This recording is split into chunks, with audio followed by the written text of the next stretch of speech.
अगर कोई मुझे एकदम से मिल गया तो मैं उससे आपके सामने ही पूछ तो लूंगा। सब आप तो मिलिट्री कंटोनमेंट में बैठे हैं ना, बैरक में बैठे हैं, यहाँ पे कौन जवाब देगा आपको? यार, इस सवाल का जवाब देना, क्यों 5 साल चीफ हाँ, मिनिस्टर था, आज तक आपने इस सवाल का जवाब नहीं मैं, दिया? क्यों सुप्रीम चलिए कोर्ट को एक कहना सेकेंड, पड़ा कश्मीर में इलेक्शन कराओ? फिर अब प्लीज। मैं क्या बताऊं आपको। नहीं, आप रहने दें, कंटोनमेंट में कहाँ बैठे? आप अब रहने दें, किसी को किसी से बात नहीं अरे करनी बेटा है। सुनो, अब ये बेटा तो तुम आपका यहाँ, बेटा। तुम यहाँ पर ये जहां हम खड़े हैं अभी, ये कंटोनमेंट का एरिया है? कल हाँ, साहब मैं दारी बात है, वो आपसे डरता है, वो आपसे डरता है, अरे फौजी बंदा सामने डरेगा खड़ा है, फौजी यार, बंदा क्या खड़ा बात हुआ कर है, दी। मतलब वो कैसे अब सच अब बोलेगा? अब आप देखो मैं करूं आप क्या आपके जाए साथ।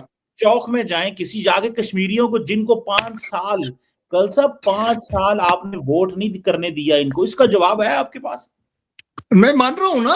भाई, हमने ये तो नहीं बोला। आप एक बात बताओ, तो फिर क्यों आप एक जमहूरियत? बात बताओ, क्या एक जमहूरियत सेकेंड। कश्मीर में भी ओ होती? भाई मेरे पाकिस्तान तो ये सवाल मेरे से इसलिए नहीं पूछ सकता। आपने तो पिछले 40 साल से किसी को वोट नहीं देने दिया। आप बता दीजिए कब हुई डेमोक्रेसी पाकिस्तान में? कोई एक बता दीजिए, कोई एक प्राइम मिनिस्टर बता दीजिए जो इलेक्टेड हो, सेलेक्टेड ना हो। आप कल बता दो साहब, चलो।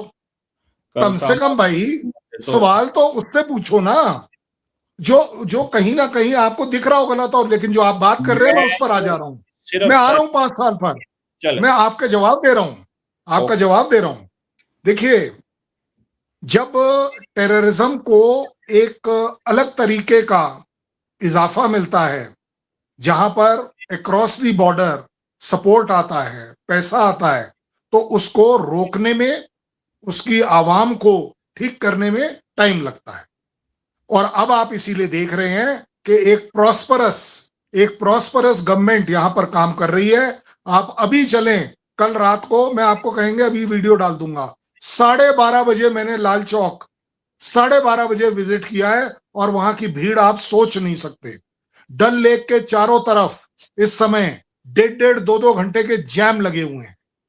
इतना पब्लिक रात को बाहर निकल रही है। आई डोंट नो आप किस इलेक्शन की बात कर रहे हैं। अगर इन लोगों को इलेक्शन अलाउड ही नहीं था, तो जनाब ये जनता पागलों की तरह यहां कर क्या रही है घरों के बाहर? ओके साहब, मानिए कमर चीमा ये साहब। ये दरअसल आपने पता है क्या, आपकी मुझे बात बड़ी अच्छी लगती है। आपको मैंने कहा 5 साल इंडिया के कश्मीर में इलेक्शन क्यों नहीं हुए, सेंटर ने उसको चलाया, सुप्रीम कोर्ट ने फोर्स किया कि इलेक्शन कराओ, सवाल का जवाब ही कोई नहीं है। क्योंकि उसकी वजह जवाब दे तो दिया। बताता हूं मैं, उसकी वजह क्या है? आपके वजीर आजम को हाँ। तो जवाब ही देना अच्छा ही नहीं लगता, वो तो प्रेस कॉन्फ्रेंस नहीं करता।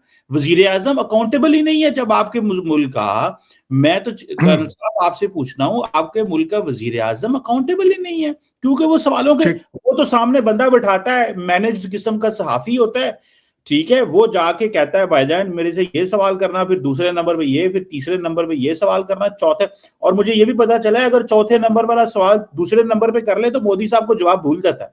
तो मैं ये कहना चाहता हूं कर्नल साहब, ये कब तक आप लोग ये कश्मीर की बातें आप कर रहे हैं? ये छोड़ें, अमेरिका से ताल्लुकात बचाएं, कश्मीर को छोड़ें, ये कश्मीर आपका सब्जेक्ट नहीं है इस वक्त, कश्मीरी आपके हाथ से मैं गए, अमेरिका से ताल्लुकात कैसे बचाने हैं?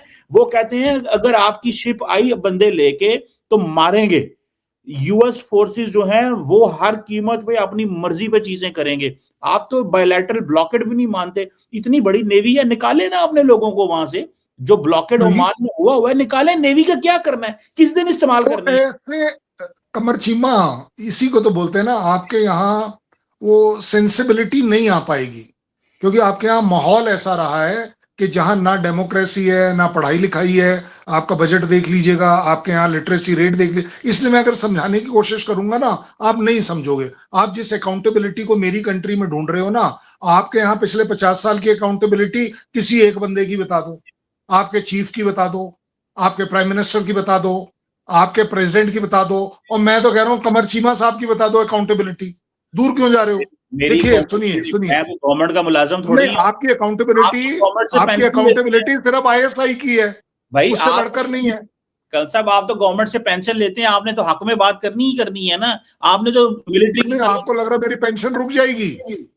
चांसेस हैं कल आपको साहब, लग रहा है मेरी पेंशन रुक जाएगी? 100%। जिस तरह की आजकल फौज हुई है ना इंडिया की, जिस तरह की वहां हाँ। हुकूमत है, देखें इंडिया की फौज इंतहाई प्रोफेशनल थी, इंडिया की फौज के जो लोग हैं, डेकोरेटेड ऑफिसर्स हैं, हम सबको बहुत ज्यादा सल्यूट करते हैं, लेकिन हम जो सियासी मुदाखलत है ना, अपनी मर्जी से सीडीएस की पोजीशन क्रिएट करना, 3 स्टार को नेशनल सिक्योरिटी काउंसिल में ले जाना, मर्जी से चीजें करवाना, ये आपकी फौज को खराब कर रहा है। कल साहब हमें कोई नहीं, इसीलिए तो आपसे जंग से लड़ा नहीं जाता।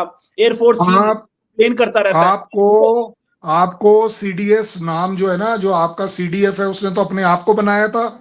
अपने बनाने के बाद वो ऑर्डर पाकिस्तान ने निकलवाया बनाया था उसको, आपको। पाकिस्तान वहां ने, तो गवर्नमेंट ने तो अनाउंस ही नहीं किया था पाकिस्तान ने आपके यहाँ। सीडीएफ बनाया है, आपके यहाँ जिसने देखो आपको देखो, दुनिया इसलिए में मैं बोल रहा आइसोलेट हूँ कर दिया आज। सीडीएस। देखिए, मैं आपको एक बार पहले भी करेक्ट कर चुका हूं। CDS is a political appointment. It is a bridge between the defence forces and the government. नहीं तो जो इसलिए वो डिफेंस गवर्नमेंट ही मिनिस्टर है, चूज करेगी।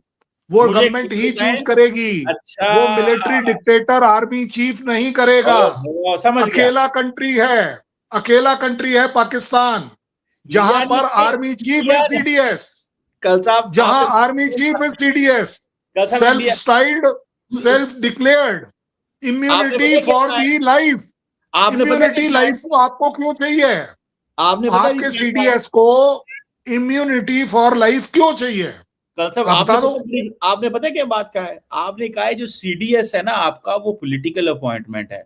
कल साहब, यस, यानी कि अब एक 4 स्टार जनरल जो है वो जब आके बैठेगा तो वो पॉलिटिक्स करेगा, वो बीजेपी का एजेंडा इंप्लीमेंट करेगा इंडियन फौज के अंदर। आप खुद मान गए हैं कि पॉलिटिकल अपॉइंटमेंट है। ये आपके चेहरे मैं पे मान रहा हल्की हूं। सी जो स्माइल है ना, मैं कल साहब ਤੁਹਾਨੂੰ ਵਿੱਚੋਂ जानना, ਤੁਸੀਂ बहुत स्मार्ट बंदे हो, ਤੁਹਾਨੂੰ पता है गेम ਤੁਹਾਡੀ फौज ਨਾਲ ਕੀ हो रही है, अंदर से नहीं, कंप्रोमाइज हो रहे हैं, मामलात खराब हो रहे हैं। मैं तो सिर्फ इतना, आप मान गए हैं कि पॉलिटिकल अपॉइंटमेंट है। मैंने कब मना, मैं तो मान रहा हूं ना।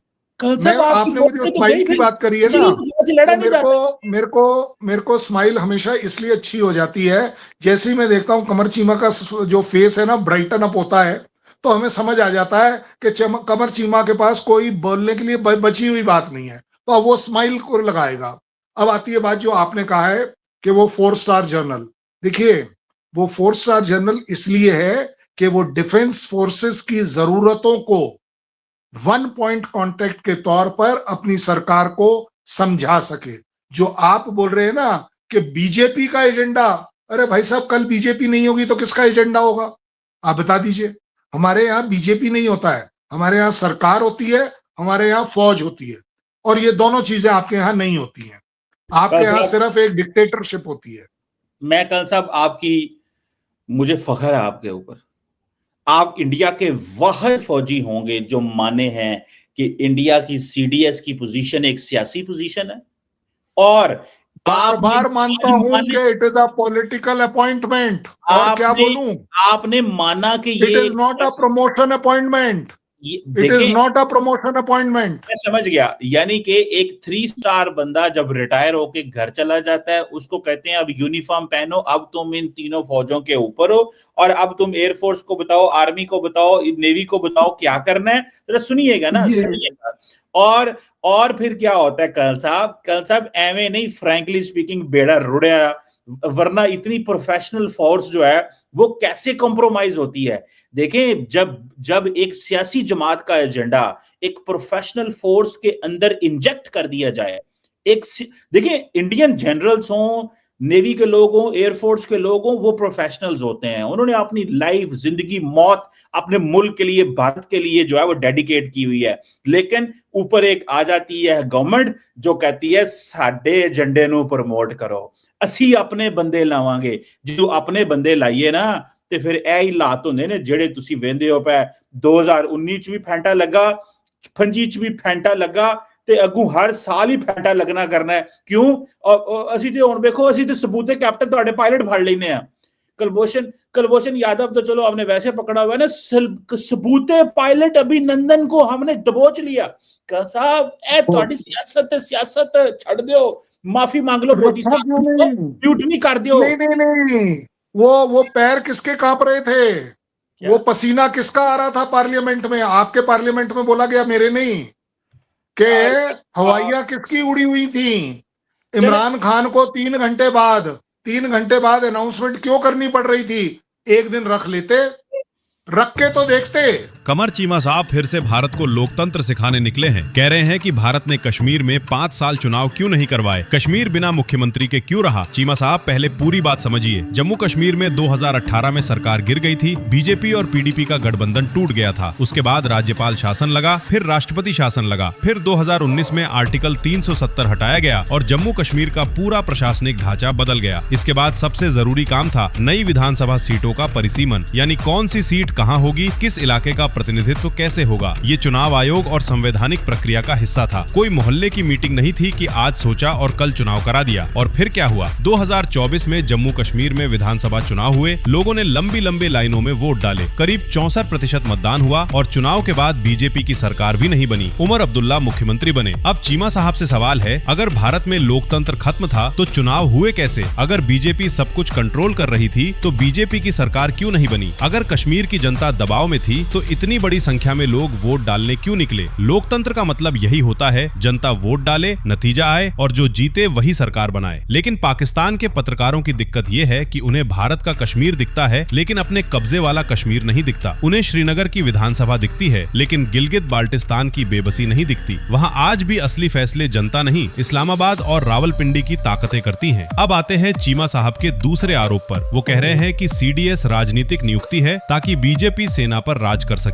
चीमा साहब, सीडीएस कोई पार्टी प्रवक्ता नहीं होता। सीडीएस यानी चीफ ऑफ डिफेंस स्टाफ। इसका काम है आर्मी, नेवी और एयरफोर्स के बीच बेहतर तालमेल बनाना। युद्ध आज सिर्फ जमीन पर नहीं लड़ा जाता। आज युद्ध में missile, drone, cyber, space, navy, air force सब एक साथ काम करते हैं। इसलिए तीनों सेनाओं के बीच कोऑर्डिनेशन के लिए सीडीएस का पद बनाया गया। दुनिया के कई बड़े लोकतांत्रिक देशों में इस तरह की व्यवस्था पहले से मौजूद है। इसका मतलब ये नहीं कि वहाँ सेना पर कोई पार्टी राज कर रही है। भारत में सेना संविधान के अधीन है, सरकार के अधीन नहीं, किसी पार्टी के अधीन। सरकारें आती जाती रहती हैं, लेकिन सेना भारत की हती है, किसी पार्टी की नहीं। असल बात यह है कि पाकिस्तान में सेना राजनीति चलाती रही है, इसलिए उन्हें हर जगह वही मॉडल दिखता है। पाकिस्तान में जनरल प्रधानमंत्री बनाते और हटाते रहे हैं, इसलिए चीमा साहब को लगता है कि भारत में भी वैसा ही होगा। लेकिन भारत पाकिस्तान नहीं है। भारत में सेना बैरक में रहती है, संसद में रहती है और जनता ईवीएम पर फैसला करती है। कश्मीर में चुनाव हुए, जनता ने वोट डाला, सरकार बनी और बीजेपी सत्ता में नहीं आई। इससे बड़ा लोकतंत्र का सबूत और क्या चाहिए? इसलिए चीमा साहब को भारत पर उंगली उठाने से पहले अपने मुल्क से पूछना चाहिए, पीओके में असली अधिकार जनता के पास है या इस्लामाबाद के पास? गिलगित बाल्टिस्तान को पूरा संवैधानिक हक क्यों नहीं मिला और पाकिस्तान में चुनी हुई सरकारें बार बार फौज के दबाव में क्यों कांपती हैं? भारत को लोकतंत्र का लेक्चर देने से पहले पाकिस्तान को अपने घर का आईना देखना चाहिए, क्योंकि फर्क साफ है। भारत में चुनाव देर से हो सकते हैं लेकिन होते जनता के लिए हैं। पाकिस्तान में चुनाव समय पर भी हो जाएं तो भी असली फैसला अक्सर जनता नहीं करती और यही बात चीमा साहब को सबसे ज्यादा चुभती है।